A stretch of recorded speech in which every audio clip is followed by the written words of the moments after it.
شروع اللہ کا نام لے کر جو بڑا مہربان نہایت رحم والا ہے۔ اے نبی صلی اللہ علیہ وآلہ وسلم، ہم نے تم کو کوثر یعنی بہت زیادہ بھلائی عطا فرمائی ہے، تو اپنے پروردگار کے لیے نماز پڑھا کرو اور قربانی کیا کرو، کچھ شک نہیں کہ تمہارا دشمن ہی بے نام رہے گا۔ اے نبی، ہم نے آپ کو خیر کثیر عطا کی۔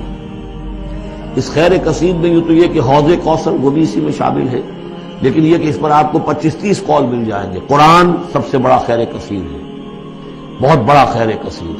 حکمت، وَمَن یُؤْتَ الْحِکْمَةَ فَقَدْ أُوتِیَ خَیْرًا کثیرا، جس کو حکمت اور دانائی دے دی گئی اس کو تو خیر کثیر دے دیا گیا۔ تو ہم نے آپ کو وہ سب کچھ عطا کر دیا ہے اور محتاج کے ساتھ عطا کر دیا ہے، جو انسان کی انسانیت کے لیے اس کے لیے یوں سمجھیے کہ ترہ امتیاز بن سکتا ہے۔ فَصَلِّ لِرَبِّكَ وَانْحَرْ، بس اپنے رب کے لیے نماز پڑھا کیجئے اور نحر کیجئے، اونٹ قربان کیا کیجئے۔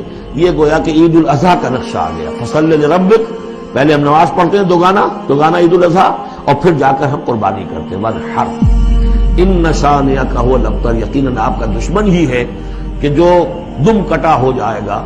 اس کا پس منظر یہ ہے کہ جب حضور کے ایک صاحبزادے بچپنی میں فوت ہو گئے تو کچھ جو کفار تھے مکے کے، انہوں نے بڑی خوشیاں منائی کہ ایک ہی بیٹا تھا، باقی تو ان کی بیٹیاں ہیں۔ آپ کو معلوم ہے کہ 4 بیٹیاں تھیں حضور کی صلی اللہ علیہ وسلم، لیکن یہ کہ بیٹا جو تھا وہ ایک ہی تھا، وہ اللہ نے اٹھا لیا، تو بڑے خوشیاں منائی گئی کہ یہ تو اب دم کٹا جیسے ہوتا ہے، جس کا کوئی پیچھے نام نہ رہ جائے۔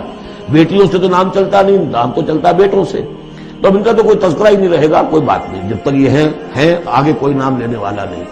تو فرمایا کہ نہیں، ان کو تو کروڑوں بیٹے اللہ عطا کرے گا، کروڑوں اربوں بیٹے عطا کرے گا۔ ہاں اے نبی، آپ کا دشمن ضرور ہے کہ جس کا نام لیوا کوئی نہیں رہے گا۔